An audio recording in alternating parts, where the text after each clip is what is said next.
Two poems by Robert Browning today. I've never been a great fan. I loved the Pied Piper, of course, but found it hard to relate to the smattering of his poems I encountered later. His love poems seemed mawkishly Victorian, and many poems suffered, as many of others' poems, from being mired in classical references, designed, I thought, more to impress the world with the author's scholarship than being driven by more sincere poetic impulses. However, I love the creepy and witty poem My Last Duchess, which was number 15 in this series, and was requested by my chum Thornton McCallum.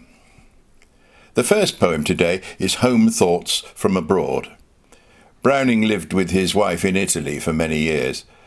I've had brief experience of being an expat, and know that on occasions rosy sentiment can overtake you when viewing home from afar.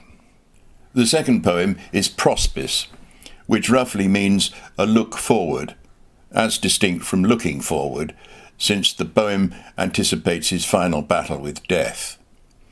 The poem mentions a guerdon, which I had to look up, and means a reward, or in this case, a final recompense for a lifetime of worship to a god.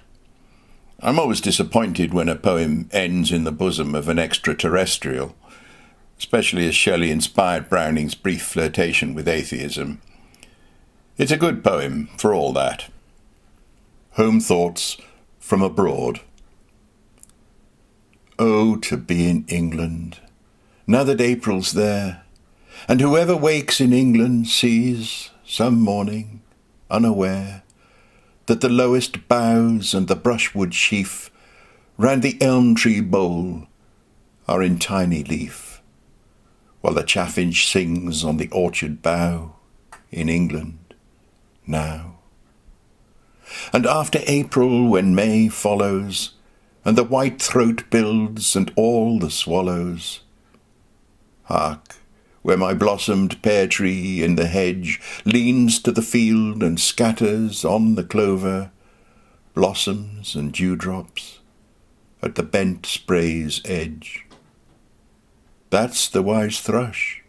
He sings each song twice over, lest you should think he never could recapture the first fine, careless rapture. And though the fields look rough with hoary dew, all will be gay when noontide wakes anew.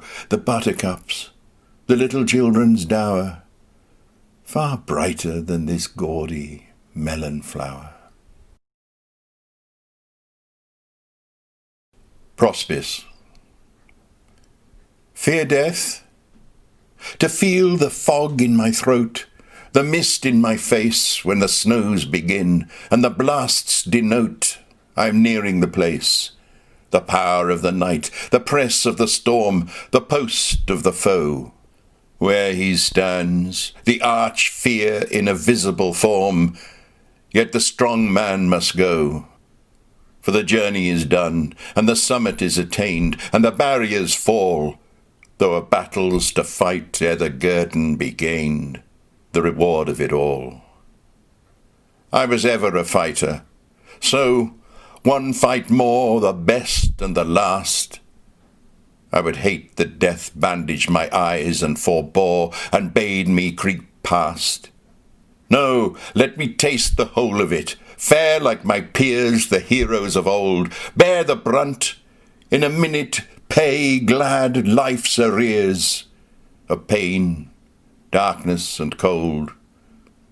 For sudden the worst turns the best to the brave, the black minutes at end, and the elements rage, the fiend voices that rave shall dwindle, shall blend, shall change, shall become first a peace out of pain, then a light, then thy breast, O thou soul of my soul. I shall clasp thee again, and with God be the rest. Do you think of me the way I think of you? Do you hope for things more like it won't come true?